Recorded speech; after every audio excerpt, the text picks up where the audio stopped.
దేవుని నామానికి స్తోత్రం అండి. కూడి వచ్చిన మీ అందరికీ నా నిండు వందనాలు. ఈ దినము దేవుని కృపతో మీ ముందుకు తీసుకొచ్చిన అంశం ఏంటంటే త్యాగము లేదా బలి. ఆది కాండం నుంచి మనం చూసినప్పుడు అనేక బలులు ఇచ్చి, అంటే గొర్రెలు, కోడెలు వీటన్నిటిని ఇచ్చి దేవునికి వాళ్ళ పాప పరిహారం చేసుకున్నట్లు అంగీకారంగా అయినట్టుగా మనం చూస్తూ ఉంటామండి. ఆ తర్వాత వాటికి సాదృశ్యంగా ఇంకా ఏ కోడె వల్ల ఏ బలి రాదు, మనుషుల పాపానికి పరిహారం రాదని దేవుడు తెలుసుకున్నప్పుడు తన స్వంత కుమారునే పంపి మన కోసం బలిచ్చాడండి శిలువ మీద. అప్పుడు కదా మనం అంగీకరించబడింది. అంటే ఏంటి? రక్షణ అనేది యేసు ప్రభు యొక్క త్యాగ బలి వలన, ఆ శిలువ మీద ఆయన చేసిన త్యాగం వల్ల రక్షణ అనేది మనకి ఉచితంగా అనుగ్రహించబడింది. కానీ ఈ కేవలము ఒకే రక్షణతో మనం పరలోకం వెళ్ళి పరలోకానికి వెళతాం, కానీ అక్కడ దేవుని మెప్పును మనం పొందుతామా? ఇక్కడ మీకు ఒక ఉపమానం చెప్తానండి, తలాంతుల ఉపమానం. ఆ తలాంతుల ఉపమానంలో ఒకడికి 1 తలాంతు ఇచ్చాడు, ఒకడికి 2, 3 అలా 10 తలాంతుల వరకు కొంతమందికి ఇవ్వడం జరుగుతుంది. కానీ దేవుడు ఏం చేశాడు? ఆ తలాంతుని మీరు ఎలా వాడారు అంటారు. ఒక్కసారి రక్షణలోకి వచ్చామండి, వచ్చాక మనకి దేవుడు కొన్ని తలాంతుల్ని ఇస్తాడు.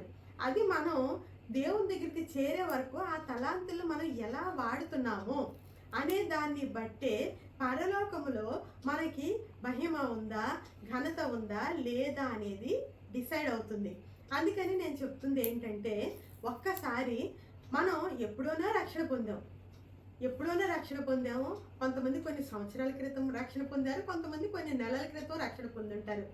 ఏదైనా రక్షణ ఉంటేనే కదండి మీరు ఈ వాక్యాన్ని వింటున్నారు. అంటే దేవుని యొక్క రక్తం మన రక్షణకి సరిపోయింది, కానీ మన యొక్క త్యాగం వల్ల మాత్రమే దేవుని దగ్గర ఆ చివరిలో ఏమంటాడంటే, తలాంతుల ఉపమానంలో బలా నమ్మకమైన మంచి దాసుడా అంటాడు. అలా దేవుని చేత మనం పొగడబడతామా లేదా? అంతేకాకుండా భూరాజులు తమ మహిమను తీసుకొని వత్తురు అని వాక్యంలో ఉంటుందండి. భూరాజులు అంటే ఎవరు?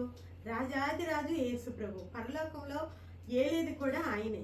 ఆ రాజాదిరాజు అయిన యేసు ప్రభు సమక్షంలో ఉండే భూరాజులు ఎవరంటే మనమేనండి.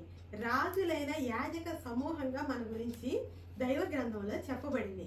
ఆ యొక్క రాజులైన యాజక సమూహము ఏం చేస్తారంటే, వాళ్ళ భూరాజులంట పరలోకంలోనికి వెళ్ళేటప్పుడు వాళ్ళు తమ మహిమను ఆ పరలోకంలోనికి తెస్తారంటే మన మహిమ మనకి ఉండాలండి. యేసు ప్రభు ఆయన ఏమన్నాడంటే, నీ యొక్క ఆశీర్వాదాలు, గొప్ప గొప్ప డిగ్రీలు, నీ యొక్క ఆస్తులు తీసుకుని పరలోకంలోనికి రమ్మని చెప్పలేదు ఆయన చెప్పింది ఏంటంటే, ఎవరి సిలువను వారు మోసుకొని నన్ను వెంబడించండి అన్నాడు. ఆశీర్వాదాలతో వెంబడించమని ఆయన ఎప్పుడూ అనలేదండి. అంటే ఎవరి సిలువ వాళ్ళకి అంటే ప్రతి వారికి వారి బలి వాళ్ళకు ఉంటుందని అర్థమవుతుంది. అంతేకాకుండా ప్రతి వారికి వారు చేసే దేవుని రాజ్య విషయమై చేసే త్యాగం ఉండాలనేది ఇక్కడ మనకి అర్థమవుతుంది. అంతేకాకుండా ఆయన బలియాగం అయిపోతున్నప్పుడు నా గురించి ఏడవద్దు, మీరు మీ గురించి మీ పిల్లల గురించి ఏడవమన్నా. అంటే ఏంటంటే మన యొక్క రక్షణను మనం ఎలా కొనసాగించాలి? బైబిల్లో ఏమంటుందంటే, నిలబడినాను అనుకున్నవాడంట పడిపోకుండా చూసుకోవాలంట. నిలబడితే చాలదండి, రక్షణ ఉంటే చాలదు, ఆ రక్షణని కొనసాగించుకోవాల్సిన అవసరం మనకుంది. అంతేకాకుండానండి, ఆ రక్షణని ఒక శిరస్త్రాణంగా చెప్తాడు కదా దేవుడు. ఒక్కసారి శిరస్త్రాణం పక్కకి తీసేస్తే తల తెగిపోవడం యుద్ధంలో అది చాలా సహజం అనమాట. తల తెగిపోయింది అంటే ఏంటండి? ప్రాణం పోయినట్టే కదా, ఆ సైనికుడు మరణించినట్టే కదా. మనం దేవుని రాజ్యంలో సైనికులుగా ముందుకు సాగుతూ ఉండాలి. అది రక్షణ అనేది ఒక రోజుది కాదండి, అది కొనసాగించుకుంటూ ఉండాలి. మనం ఎవరంట? వధింపబడుచు ఉన్నామని పౌలు చెప్తాడు కదా. వధకు సిద్ధమైన గొర్రెలమంట, మళ్ళీ వధింపబడుచు ఉన్న గొర్రెలమంట. అంటే ఏంటంటే, ఒక్కసారి వధింపబడిన గొర్రె యేసయ్య, కానీ వధింపబడుతూ ఉండే అంటే బలి త్యాగం అనేది మన జీవితంలో ఉండాలి. అంతేకాకుండా మనము సంస్కారం తీసుకున్నప్పుడు ఏం తీసుకుంటామండి? రొట్టె ద్రాక్షరసం కాదు అక్కడ తీసుకునేది. ఆ ద్రాక్షరసము ఒక సింబాలిక్గా దేవుని యొక్క రక్త బలి. అంటే ఏంటంటే, దేవా నీ రక్త మాంసాల్లో నేను పాలిపంపులు తీసుకుంటున్నాను అంటున్నప్పుడే మనం ఆయన త్యాగములో కూడా పాలిపంపులు తీసుకుంటున్నాం. అందుకనే అడుగుతున్నానండి, మన త్యాగం ఎక్కడ? నీ త్యాగం ఎక్కడ? నీ బిడ్డల త్యాగం ఎక్కడ? మీరంతా కూడా పరలోకంలోకి వెళ్ళినప్పుడు మంచి దాసులుగా దేవుని చేత పొగడబడతారా లేదా? మరి అలాంటప్పుడు ఏం బలి అర్పించాలండి, ఏం త్యాగం చేయాలండి, మేము ఎలా ప్రవర్తించాలి అని గనక ఒక్కసారి అడిగితే, నేను ఇప్పుడు చెప్పబోయే అంశాలు మీరు హృదయ క్షేత్రాలను సిద్ధపరచుకుని వింటే తప్పనిసరిగా మనలో ఏ లోపం ఉన్నా వాటిని సరిచేసుకోవడానికి మనకు ఒక ఆత్మీయ సత్యం దొరుకుతుందండి. మొదటి అంశంగా మనము దేవుని కొరకు బలి ఇవ్వవలసిన అంశం ఏంటంటే ఇష్టం అండి. మనం ఎక్కువగా ఇష్టపడే అంశం ఏంటి? అది ఏంటంటే సామాన్యంగా తల్లిదండ్రులుగా మనం ఎక్కువగా బిడ్డల్ని ఇష్టపడతామండి. బిడ్డ అనేది ఏదైనా కష్టంలో పడుతున్నాడు అని చెప్పేసి మనకు అనిపించినప్పుడు ముందు తల్లి ఏం చేస్తుందంటే, బిడ్డ కష్టంలో పడుతున్నారు అంటే తల్లిదండ్రులు ముందుకి వెళ్తారండి. వాళ్ళని త్యాగం చేసుకుని మరి బిడ్డకి ఏదైనా చెయ్యాలనుకుంటారు. అటువంటి బిడ్డనే తీసుకెళ్ళి బలి ఇవ్వమంటే ఎలా ఉంటుంది? అదే జరిగిందండి అబ్రహాం విషయంలో. అబ్రహాముకి లేక లేక ఒక కుమారుడు జన్మించాడు. అతని పేరు ఇస్సాకు. ఇస్సాకు వచ్చినప్పుడు నవ్వు వచ్చింది నా జీవితంలో అని సారమ్మ ఇస్సాక్ అని పేరు పెట్టుకొని ఇస్సాకుని ఎంతో చక్కగా పెంచుకున్నారు. ఈ ఆదికాండం 22వ అధ్యాయంలో 10వ వచనం వరకు మనం చదువుకుంటే, దేవుడు అబ్రహాముకి కనిపించి, నీ ఒక్కగానొక్క కుమారుడిని నాకు బలి ఇవ్వాలి పర్వతానికి వెళ్ళి అన్నప్పుడు ఏమాత్రమో అబ్రహాము ఆ విషయంలో శారాతో కూడా డిస్కస్ చేయలేదు, భార్యతో కూడా డిస్కస్ చేయకుండా ఆయన ఎందుకంటే తల్లి ప్రేమతో ఆమె అక్కడ ఆ కార్యాన్ని ఆపుతుందేమో అని ఆ బిడ్డను తీసుకుని బయలుదేరడం జరుగుతుంది. ఆ బిడ్డను తీసుకుని ఆ కొండ ప్రాంతానికి వెళ్ళి పైకి బలి సామానుగా కొంత కట్టెలు తీసుకుని వెళ్తున్నప్పుడు ఇస్సాకు కూడా అడగడం జరుగుతుంది, బలి పశువు ఏదంటే దేవుడు చూసుకుంటాడు అన్నాడు. కానీ అక్కడ కూడా తను ఎమోషనల్ అయిపోయి ఆ బిడ్డకి విషయం చెప్పలేదు. అంత నిర్ణయం తీసుకుని ఆయన దేవుని కొరకు నిలబడ్డాడండి. కానీ దేవుడు ఇస్సాకును బలి తీసుకున్నాడా? లేదు. ఆ టైంలో దేవుని దూత అతని చెయ్యి పట్టుకుని చూపించడం జరుగుతుంది. ఈ మొత్తం విషయంలో మీరు అర్థం చేసుకోవాల్సింది ఏంటంటే, అబ్రహాము పేరు ఇప్పటికే మనం వినపడుతుంది, ఇప్పటికే వింటున్నాం. విశ్వాసానికి తండ్రిగా మనం చెప్పుకుంటున్నాం. ఎందుకు చెప్పుకుంటామో తెలుసా అండి? అక్కడ 22వ అధ్యాయం 10వ వచనంలో ఆయన ఏమంటాడంటే, నేను అడిగినప్పుడు నీ ఒక్కగానొక్క కుమారుణ్ణి బలి ఇవ్వడానికి నీవు ఏమాత్రమో సంకోచించలేదు కాబట్టి అబ్రహాము నేను నిన్ను దీవిస్తున్నాను, అనేక జనాంగాలకి తండ్రిగా నిన్ను దీవిస్తున్నాను అంటాడండి. ఇప్పటికీ కూడా అబ్రహాము వంశస్థుల్ని పేరు ఈ భూమి మీద నుంచి కొట్టివేయబడలేదు. అంతేకాకుండా వారికి ప్రత్యేకమైన స్థానాన్ని పరలోకంలో దేవుడు సిద్ధపరిచి ఉంచాడు. వారిలో నుంచి వచ్చిన సంతానమైన యేసు ప్రభువునే మన రక్షకుడిగా దేవుడు పంపించాడు. దేవుని కొరకు తన బిడ్డని బలి ఇవ్వడానికి కూడా అక్కడ సంకోచించిన అబ్రహాం యొక్క విశ్వాసం ఉంది చూడండి. తన ఇష్టానికి, తన భార్య ఇష్టానికి, తన ప్రేమకి వ్యతిరేకంగా దేవుని చిత్తాన్ని నెరవేర్చాలని బయలుదేరాడు చూడండి. అది ఒక్కటి చాలు అబ్రహాంని ఈనాటి వరకు మనం స్మరించడానికి, దేవుడు ఈనాటి వరకు అబ్రహాంని ఎత్తి పట్టడానికి. అందుకనే మీకు బిడ్డలు ఉన్నారు కదా, బిడ్డలు మీరు ఎంతో ప్రేమిస్తున్నారు కదా, ఇవాళ రేపు బిడ్డల్ని ఎంత ప్రేమిస్తున్నారంటే వారికి మంచి చెడు కూడా చెప్పలేకపోతున్నారండి. కానీ ఒక్కసారి ఆలోచించండి, అబ్రహాంని ఒకసారి జ్ఞాపకం చేసుకోండి. మీకు ఇష్టమైన మీ బిడ్డని ఇప్పుడు బలి అంటే నిజంగా బలి పెట్టమని కాదు, కానీ మీ చిత్తాన్ని దేవుడి చిత్తంలో కలపండి. దేవుడు ఎందుకొరకు మీకు బిడ్డనిచ్చాడు, ఎందుకొరకు ఆ బిడ్డను పెంచమన్నాడు?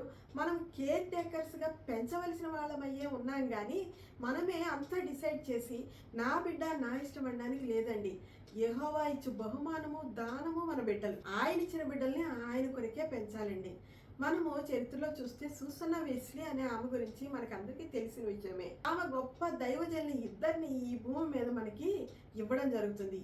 ఆమె తన విస్తారమైన పని, అనేక మంది బిడ్డలు పెంచే విస్తారమైన పనిలో కూడా రాత్రిపూటండి పనంతా అయిపోయాక ఆమె కూర్చుని బిడ్డలందరి మీద చేతులు వేస్తా ఆ నిద్రపోతున్న ప్రతి బిడ్డ మీద కనీసం 10 నిమిషాలు ప్రార్థించేదంట. అట్లా 10 నిమిషాలు ప్రతి బిడ్డ మీద చేయించి ప్రార్థించి ఆమె గొప్ప దైవజనులు ఇద్దరిని ఇచ్చింది. అలాగే మిగిలిన బిడ్డలందరినీ కూడా దేవుళ్ళలో పెంచింది. మనకున్న ఒక్క బిడ్డ గురించి మనం ప్రార్థించలేమా? తల్లిదండ్రులు ఏంటంటే వారి పని, వారి ఇష్టము, వారి స్వార్థంగా బ్రతుకుతున్నారు కాబట్టి బిడ్డలకి ఏమాత్రం మార్గదర్శకులు కాలేకపోతున్నారండి.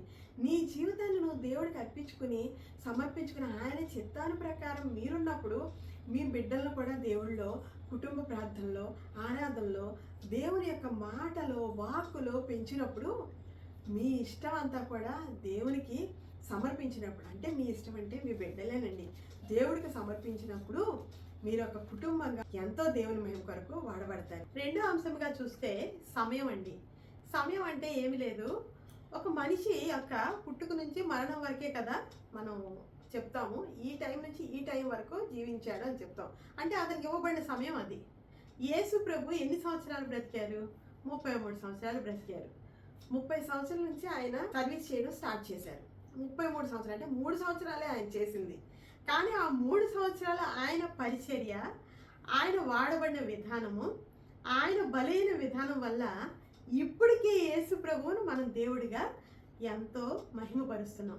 అంటే మీ సమయాన్ని బట్టే తలాంతుల ఉపమానం చెప్పాను కదండి. మత్తయి సువార్త 25వ అధ్యాయంలో 10వ వచనం నుంచి చదువుకుంటే ఈ తలాంతుల ఉపమానం మీకు కనిపిస్తుంది.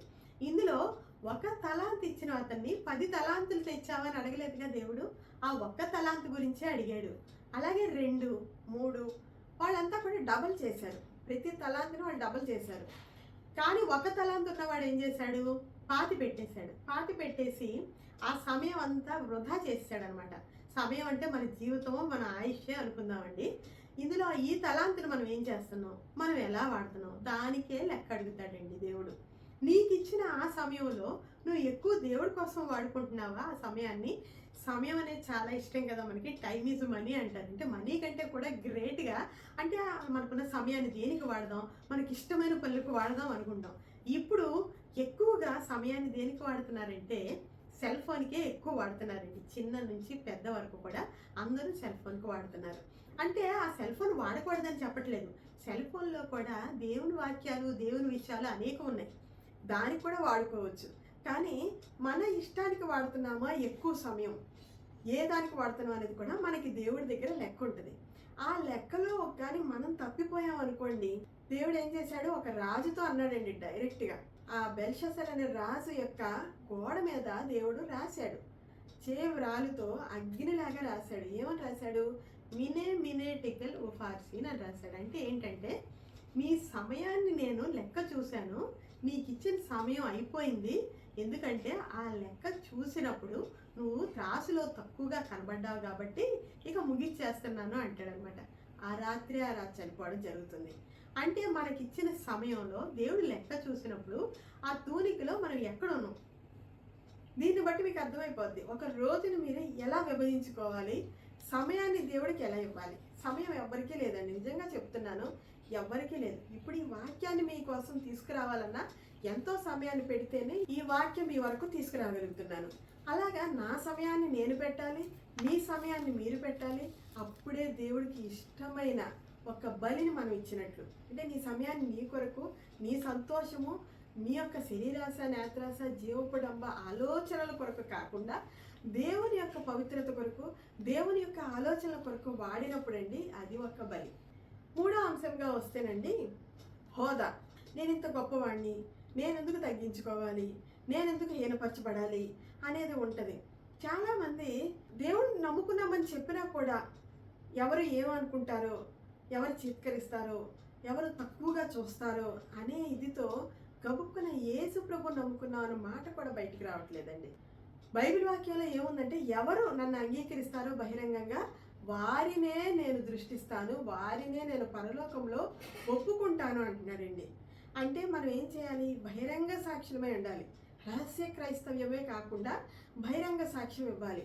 నేను ఒకసారి అబ్జర్వ్ చేసినప్పుడు అండి, కొంచెం హీన పడతాము అనుకున్నప్పుడు ఒక ఆమె బైబిల్ని ఏదో ఒక బ్యాగ్లో దాచుకునో ఇలాగ కనిపించకుండా పెట్టుకొని రావడం చూశాను అనమాట. అప్పుడు అనిపించింది, అరే వీళ్ళు బైబిల్ని చేత పట్టుకుని అందరికి కనిపించేటట్టు వస్తే హీనపరచబడతామని దీన్ని దాచుకొని తీసుకొస్తున్నారే. అప్పుడు నాకు ఈ మాట గుర్తొచ్చింది అనమాట. బహిరంగ సాక్ష్యం లేకుండా, దేవుని మన నోటితో ఒప్పుకోకుండా ఆయన మనల్ని అలా ఒప్పుకుంటాడు పరలోకంలో. యెషయా గ్రంథంలో రాయబడినట్లు ఒక్కని పర్వతం ఎలా హెచ్చింపబడుతుందంటే ఈ భూమి మీద ఉన్న పర్వతాలన్నీ తలలో కొట్టివేయబడతాయంట, దేవుని యొక్క పర్వతమే పైకి హెచ్చింపబడుతుందంట. అలా దేవుని యొక్క రెండో రాకట్లో ఆయన ఒక ఉగ్ర రూపంతో ఒక యుద్ధ వీరుడిలాగా వచ్చేసినప్పుడు తప్పనిసరిగా అందరూ పరుగులెత్తి కొండల చాటున బండల చాటున దూరి మా మీద పడండి అని అడుగుతారంట. అలాంటప్పుడు నిన్ను ఎవరు రక్షిస్తారు? యేసుప్రభే కదా రక్షించాలి. నువ్విప్పుడు చాలా గోప్యంగా ఉంచుకొని బహిరంగ సాక్షి కాలేకపోయినప్పుడు రేపు దేవుడు ఎలా నిన్ను అంగీకరిస్తాడు? అది నీ హోదా అవ్వచ్చు, నీ గౌరవం అవ్వచ్చు, నీ ఉద్యోగం అవ్వచ్చు, నీ యొక్క పరపతి అవ్వచ్చు. దేన్నైనా తగ్గించుకునండి. దేవుని సన్నిధికి వచ్చినప్పుడు మాత్రమే దేవుడు నిన్ను అంగీకరిస్తాడు. ఒకనాడైతే నికోదేము వీళ్ళంతా కూడా రహస్య క్రైస్తవ్యంలో జీవించారు. వాడు పైకి చెప్పాలంటే వారికి ఉన్న వారి సమాజంలో కించపరచబడతామని ఆలోచించారు. కానీ ఒక సమయం వచ్చిందండి, వాళ్ళు బయటకు వచ్చేసారు.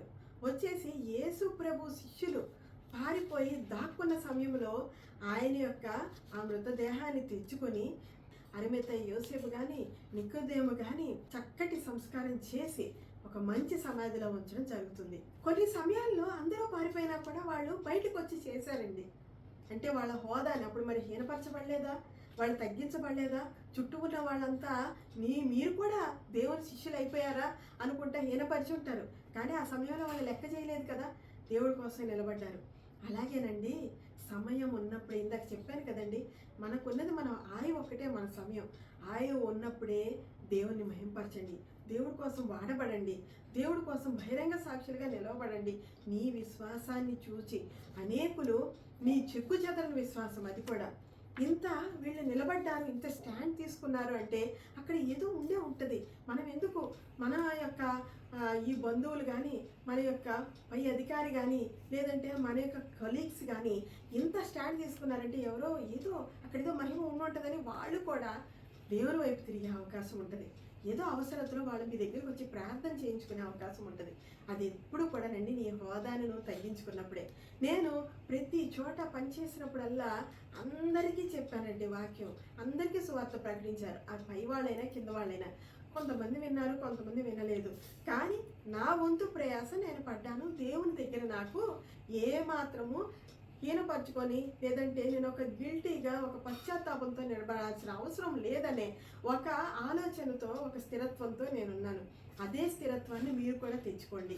వారు విన్నా వినకపోయినా అందరికీ కూడా దేవుని స్వార్థను ప్రకటించండి. రేపు పరలోకం వెళ్ళేటప్పుడు నీవెందుకు మాకు చెప్పలేదు అని వాళ్ళు అడుగుతారంట. ఇర్మియా గ్రంథంలో ఉంటుంది కదా, ఒక డప్పు, ఒక బోర, ఇవన్నీ కూడా దేవుని గురించిన విషయం మనం డప్పు చాటినట్టుగా మనం చెప్పాలంట. విన్నవాడు సరే, వినకపోతే మాత్రం నీకు లెక్క అడుగుతాను అని దేవుడు అంటున్నాడు.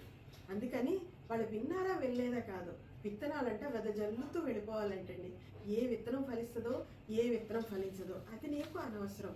అది ఆ వ్యవసాయకుడు దేవుడు చూసుకుంటాడు. నీ యొక్క తోటని కానీ సంరక్షించేది ఆయనే, వాళ్ళ హృదయ క్షేత్రాన్ని చూసేది ఆయనే. నీది బాగుందా, నీ హృదయ క్షేత్రం బాగుందా, నువ్వు విశ్వాస వాక్యం నీలోంచి మొలిచి పక్క వారికి అందిస్తున్నావా, అంతవరకేనండి నిన్ను అడుగుతాడు.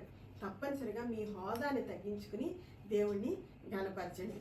హోదాని తగ్గించుకున్న విషయంలో మనకి బైబిల్లో దావీదు కనిపిస్తాడండి. దావీదు చాలా గొప్ప రాజు. 40 సంవత్సరాల ఏకఛత్రాధిపత్యంగా ఇశ్రాయేలీయుల్ని ఏలిన గొప్ప రాజు అండి దావీదు.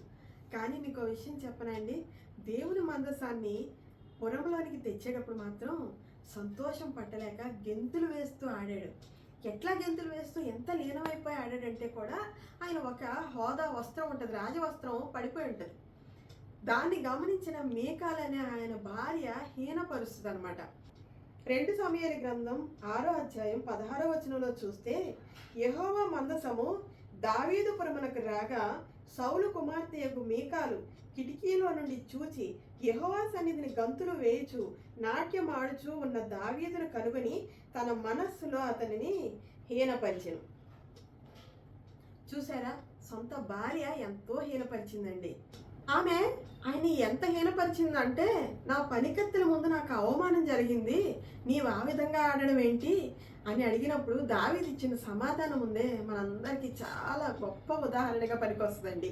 నువ్వు ఎంత గొప్ప కలెక్టర్ అయినా కూడా, ఎంత గొప్ప సెలబ్రిటీ అయినా కూడా ఈ ఒక్క వాక్యంతో మనం సైతాన్ని జయించవచ్చు. ఆ వాక్యం ఏంటంటే 2 సమూయేలు గ్రంథం 6వ అధ్యాయం 21వ వచనంలో, నీ తండ్రిని అతని సంతతిని విసర్జించి ఇజ్రాయేలీలను తన జనుల మీద నన్ను అధిపతిగా నిర్ణయించుటకై నన్ను ఏర్పరచుకున్న యెహోవా సన్నిధిని నేను అలాగూ చేసి తిని, యెహోవా సన్నిధిని నేను ఆడి తిని, ఇంతకంటే మరి ఎక్కువగా నేను తృణీకరింపబడి నా దృష్టికి నేను అల్పుడనై నీవు చెప్పిన పనికత్తుల దృష్టికి ఘనుడు నగుదునని మీకాలుతో ఆయన. ఎంత గొప్ప సమాధానం ఇచ్చాడండి. ఇది చాలదు, ఇంకా హీనపరచబడతాను. ఎందుకంటే నువ్వు ఏ పనికత్తెల వల్ల దగ్గర నేను చాలా అవమానపడిపోయాను అని అంటున్నావే, ఆ పనికత్తెల మీద, నీ మీద, నీ తండ్రి రాజ్యానికి వారసుడిగా నన్ను పెట్టాడు కదా దేవుడు. ఆ దేవుడు ముందమ్మా నేను ఆడింది, ఇంకా హీనపరచబడతాను అన్నాడనమాట. ఇలాంటి యొక్క మనసు మనకు వచ్చేసి ఈ బలి మనం ఇవ్వగలిగితేనండి దేవుడికి, ఆయన నిన్ను గొప్పగా హెచ్చిస్తాడండి. ఈ విషయంలో మనం మోషేను కూడా తీసుకోవచ్చు. ఉదాహరణకి మోషే ఐగుప్తు యొక్క రాజకుమార్తె యొక్క కుమారుడు అనిపించుకోవడం కూడా హీనపరుచుకున్నాడంట. ఆ విషయం అనవసరం అనుకున్నాడంట. దేవుని యొక్క ప్రజలను విమోచించడానికి పౌరుషం కలిగి పోరాడాడండి మోషే. అతను గొప్ప యుద్ధ వీరుడు, కానీ తన యొక్క ఖడ్గంతో పోరాడలేదు. అక్కడ దేవుని ఆధ్యాత్మిక యుద్ధ వీరుడు అవడానికి ఆయన 40 సంవత్సరాలు త్యాగం చేశాడు. ఇందాక సమయం అన్నానే, ఆయన 40 సంవత్సరాలు టైం పెట్టాడండి దేవుడి దగ్గర. పెట్టి దేవుని దగ్గర ఎంతో తగ్గించుకొని ఒక అరణ్య ప్రదేశంలో దేవుని సంధించినప్పుడు ఆయన దేవుని యొక్క వాక్కును పొందుకొని ఇజ్రాయేలుకు గొప్ప రాజు. ఇప్పుడు మోషే పేరు తెలియని వాళ్ళు ఎవరుంటారు? అన్ని జనులకు కూడా తెలుసండి. ఆయన పేరు పెట్టుకుని కూడా అనేక మంది ఎంతో గొప్పగా ఈ లోకంలో కీర్తించబడతా ఉంటారు. మోజెస్ అనేది చాలా గొప్ప పేరుగా ఒక యుద్ధ వీరుడు, ఇజ్రాయేలుని విమోచించి ఎర్ర సముద్రాన్ని దాటించిన గొప్ప వీరుడిగా మోసే మన ముందు ఉంటాడు. వీళ్ళంతా కూడా ఎందుకు అంత వీరులు అయ్యారంటే కేవలము తమ హోదాలన్నీ కూడా తగ్గించుకున్నారు. ఇంకో విషయానికి వస్తే పౌలండి. పౌలు ఏం చేశాడు? నేను గమలీయేలు శిష్యుడిని. ఇప్పుడు మనం పెద్ద గొప్ప యూనివర్సిటీలో, ఏదో ఐఐటి ఇలా గొప్ప యూనివర్సిటీలో చదివితే అందులోంచి వచ్చానని గొప్పగా హోదాగా చెప్తాం కదా. ఇక్కడ ఏం చెప్తున్నాడు? అలాంటి విషయమేనమాట. గమలీయేలు అనే దగ్గర శిష్యరికం చేస్తే చాలా గొప్ప ధర్మశాస్త్రోపదేశకుడు అంట అతను. అలా నేను నేర్చుకున్నాను, పెద్ద స్కాలర్ని నేను, గొప్ప ఉద్యోగము అని వదులుకొని నేను దేవుడు దగ్గరికి వచ్చాను. కానీ ఇప్పుడు అట్లన్నింటినీ ఏమనుకుంటున్నాడంట? పెంటగా ఎంచుకుంటున్నాను అన్నాడు. అంటే మన హోదాని, మన గొప్పతనాన్ని మనం అక్కడ బలి చేయాలండి. వాటిని అనవసరం అనుకున్నప్పుడు, దేవుని విషయంలో నిలబడినప్పుడు దేవుడికి నువ్వు త్యాగం చేసిన దానికంటే ఎక్కువ ఇస్తాడండి. ఒక చోట స్వయంగా యేసు ప్రభువే చెప్పాడండి, ఈ లోకంలోనూ పరలోకంలో కూడా మీకు ఘనత రావాలంటే ఏం చేయాలంటే మొదట నా నీతిని రాజ్యమును వెదకండి, అప్పుడు మీకు అవన్నీ అనుగ్రహించబడును అంటారు. శిష్యులు అడుగుతారు కదా, మేము అన్నీ త్యాగం చేసాం, మాకేం దొరుకుతుంది అంటే అప్పుడు దేవుడు చెప్పిన మాట అనమాట ఇది. ఈ లోకంలో కాదు, పరలోకంలో కూడా మీరు కోల్పోయిన దానికి 100 నేను ఇస్తాను అన్నాడు అనమాట. అందుకే మీరు మీ యొక్క గొప్పతనము, ఒకవేళ మీ హోదాన్ని బట్టి, మీరు తగ్గించుకోవడాన్ని బట్టి, మీ యొక్క స్వజనంలోనే మిమ్మల్ని హీనపరిచారేమో, మిమ్మల్ని తోలివేశారేమో, మిమ్మల్ని పట్టించుకోవట్లేదేమో, వారి కార్యాలకు మిమ్మల్ని పిలవట్లేదేమో, తగ్గించుకోండి, హీనపరచబడండి. మీ స్వజనంలోనే హీనపరచబడింది. ఎందుకంటే ఆ మేకాలనే దేవుడు శపించాడు కానీ దావీదుని కాదండి. అక్కడ మేకాలకి ఇంకా తర్వాత సంతానమే కలగకుండా గర్భాన్ని మూసేశాడంట. వారికి మీ ద్వారా ఒక అవకాశం ఇచ్చాడు దేవుడు. మీ యొక్క స్వజనంలో మిమ్మల్ని నిలవబెట్టాడు దేవుడు. మీ మాట వెళ్ళలేదనుకోండి, ఇక వారి యొక్క గతిని దేవుడు చూసుకుంటాడు. మీరు మాత్రం బాధపడద్దు, వేదన పడద్దు, దుఃఖపడద్దు. ఈ విషయం గురించి అసలు మీరు ఆలోచించద్దు. మీరు మాత్రం మిమ్మల్ని తగ్గించుకొని దేవునికి నేను ఒక సాక్షిగా ఉన్నానా లేదా, బహిరంగ సాక్ష్యం నాకు ఉందా లేదా అని మాత్రమే ఆలోచించండి. దేవుడు మిమ్మల్ని తప్పనిసరిగా దీవిస్తాడండి. 4వ అంశంగా చూస్తేనండి ఐశ్వర్యం అంటే ధనం. ఈ విషయంలో మనం మత్తయి సువార్తలో చూడాలి. మత్తయి సువార్త 19వ అధ్యాయం 16వ వచనంలో చూస్తే, ఇదిగో ఒకడు ఆయన యుద్ధకు వచ్చి, బోధకుడా, నిత్య జీవం పొందుటకు నేను ఏ మంచి కార్యము చేయవలనని ఆయనను అడిగాను. ఇక్కడ ఒక ధనవంతుడైన వ్యక్తి వచ్చి దేవుడికి నిత్య జీవానికి వెళ్ళాలంటే నేను ఏ పని చేయాలి అని చెప్పి అడుగుతాడండి. అడిగితే అప్పుడు యేసు ప్రభు ఏమంటాడంటే 10 ఆజ్ఞల గురించి చెప్పు అంటే, ఈ 10 ఆజ్ఞలు అంటే ధర్మశాస్త్రంలో ఉండే ఆ 10 ఆజ్ఞలు నేను పాటిస్తున్నాను, కానీ నేను నిత్య జీవానికి వెళ్ళాలంటే నాకు ఇంకా ఏమీ కొదవ లేదు కదా అంటాడనమాట. మత్తయి సువార్త 19వ అధ్యాయం 20వ వచనంలో, అందుకు ఆ యవ్వనుడు ఇవన్నీ అనుసరించుచునే ఉన్నాను, ఇకను నాకు కొదువ ఏమని ఆయనను అడిగాను. అందుకు యేసు, నీవు పరిపూర్ణుడగుటకు కోరుకొని ఎడ్ల. ఇక్కడ అతను అన్నీ బాగుంటే ఎందుకు వచ్చాడండి దేవుడి దగ్గరికి? యేసు ప్రభు దగ్గరికి ఎందుకు వచ్చాడు? మరి డైరెక్ట్గా వెళ్తాను, నాకు కొదువ లేదు అంటున్నాడు కదా పదాన్ని. మరి ఎందుకు వచ్చాడు? ఎవరి ఆత్మకు వాళ్ళకి తెలుసండి. నేను వెళ్ళను పరలోకం అనేది ఎవరి ఆత్మకు వాళ్ళకే తెలుసు. మీకు కూడా ఏదో ఉంటుంది ఒక అంశం, అదంటే మీకు చాలా ఇష్టం, దాన్ని మీరు వదులుకోలేకపోతుంటారు. అందుకని పరలోకానికి వెళ్ళలేము అనేది మీకే తెలుసు. అందుకని ఇక్కడ నేను విషయం విడిగా చెప్పను. ఇక్కడ ఈ యవ్వనస్తుడిలో ఉన్న అంశం ఏంటంటే ఆస్తి అండి. అతను మిక్కిలి ధనవంతుడంట. అందుకని యేసు ప్రభు ఇక్కడ ఏమంటాడంటే, నీ యొక్కన్న ఆస్తులన్నీ అమ్మేసి బేదలకు దానం చేసేసి వచ్చి నన్ను వెంబడించు అంటాడు. అందరికీ అన్నాడా? ఇది అందరికీ చెల్లదండి, అందరికీ వర్తించదు. అతనికి దేవుని రాజ్యంలోనికి రాకుండా అడ్డుపట్టేది ధన ఆశ, ధనం ఇంకా సంపాదించాలనే కోరిక. ఆ కోరికని జయించుకురమ్మన్నాడు. ధనాన్ని మొత్తం అమ్మేసి రమ్మలేదు ఇక్కడ. అలాగే ఇక్కడ మీకు ఒక విషయం చెప్తాను, మీకు ఏది దేవుడికి మీకు మధ్యలో అడ్డుపడుతుంది దాన్ని వదిలిపెట్టి రండి. ఒక్కొక్కళ్ళు అయితే నేను వస్తాను వెంబడిస్తాను అంటుంటే దేవుడు వద్దు ఇప్పుడు కాదు అంటాడు. కొంతమందిని ఇప్పుడే రా, నేను వెళ్ళి మా తల్లిదండ్రులు పలకరించుకుని వస్తానంటే కాదు వదిలే ఇప్పుడే రా అంటాడు.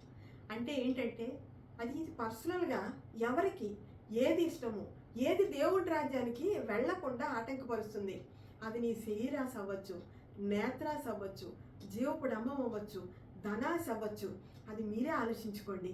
ఏది అడ్డుపడుతుంది దేవుల్లో సంపూర్తిగా మీ యొక్క చిత్తాన్ని దేవుని చిత్తానికి అర్పించకుండా, మీ సమయాన్ని అర్పించకుండా ఏది అడ్డుపడుతుందో దాన్ని విడిచిపెట్టండి. మీకు ఆఖరిగా నేను చెప్పేది అదే.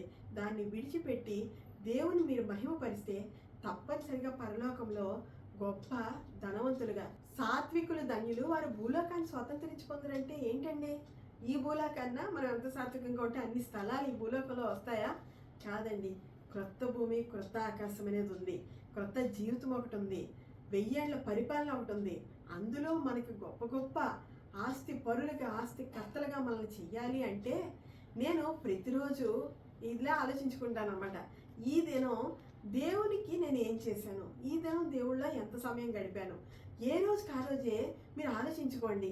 ఇక్కడ సమకూర్చుకుంటాం సరే, అక్కడ ఏమన్నా ఉందా? ఒక మిక్కిలి ధనవంతుడు ఒక దైవజనుడితో అంటున్నాడంట, నాకు ఈ పక్కన ఒక స్థలం ఉంది, కుడివైపు ఎడమవైపు ఎదర పక్కన అన్ని స్థలాలు చూపిస్తా, నాకు అనేక ఆస్తులు ఉన్నాయంటే అప్పుడు దైవజనుడు పైకి చూపించి, ఆ పైన ఏమన్నా ఉందా అమ్మా, ఒక్క స్థలం అన్నా ఉందా నీకంటే బిత్తరపోయాడంట. నిజమేనండి, మనం ఇక్కడ ఎంత గొప్ప ఆస్తిపరులం అయ్యామని కాదు, ఎంత దేవుని కొరకు వాడబడ్డాం. అది మన ఉద్యోగం అవ్వచ్చు, మన బిడ్డలు అవ్వచ్చు, మన సమయం అవ్వచ్చు, మన తలాంతులు అవ్వచ్చు. నీకొక తలాంతి ఇస్తాడు, వేరే వాళ్ళకి ఒక తలాంతి ఇస్తాడు, దాన్ని ఎంతవరకు దేవుళ్ళో వాడుతున్నాం. మీరు ఈ లెక్కన కనుక కరెక్ట్గా చూసుకుంటే తప్పనిసరిగా పరలోకంలో గొప్ప ధనవంతులుగా ఉంటారండి. ఈ యొక్క వాక్యంతో మీరు ఆశీర్వదించబడితే ఈ యొక్క చిన్న ప్రార్థనలో నాతో ఏకీభవించండి. దేవా, మా ఉన్నతిగా గొప్ప దేవుడా, ఘన దేవుడా, నీకే వందనాలు. ఇదిగో అయ్యా, మా జీవితము నీకు అంకితం తండ్రి. దేవా యేసయ్య, ఒక్కసారి నాగటి మీద చేపెట్టిన వాడు వెనక్కి తిరగడంట ప్రభా. అయ్యా, మేము రక్షణ పొందాం, ఇంకా వెనక్కి మరలే ప్రస్తావనే లేదు. వెనక్కి తిరిగామంటే సైతాను ద్వారా వెన్ను చూపించి సైతాను యొక్క దాడికి మేము గురవుతాం. కాబట్టి ముందుకే వెళ్ళాలి. ముందుకు వెళ్ళినప్పుడు మేము ఏ త్యాగం చేయాలనేది నేర్చుకున్నాము. అయ్యా, ఇటువంటి త్యాగభరితమైన జీవితంతో అయ్యా నీవు వచ్చినప్పుడు బలా నమ్మకమైన మంచి దాసుడా అనగలిగే ఆ యొక్క కృపను మేము పొందగలిగే సహాయం దయచేయమని యేసుక్రీస్తు అతి పుణ్యనామం అడిగి వేడుకొంచున్నాను తండ్రి, ఆమేన్. ఈ వాక్యంతో కనుక మీరు ఆశీర్వదించబడితే శాంతి ఒడుగు అనే మా యూట్యూబ్ ఛానల్ ఉందండి. ఇంకా అనేక వాక్యాలు, అనేక దైవికమైన పాటలు ఉన్నాయి. వాటిని మీరు విని ఆశీర్వదించబడండి. మరి ఒక్కసారి ఇదే సమయానికి ఇదే ఛానల్లో మిమ్మల్ని కలుసుకునే పర్యంతము దేవుని యొక్క అత్యంతమైన కృప మీ అందరికీ తోడై ఉండును గాక. ఆమేన్.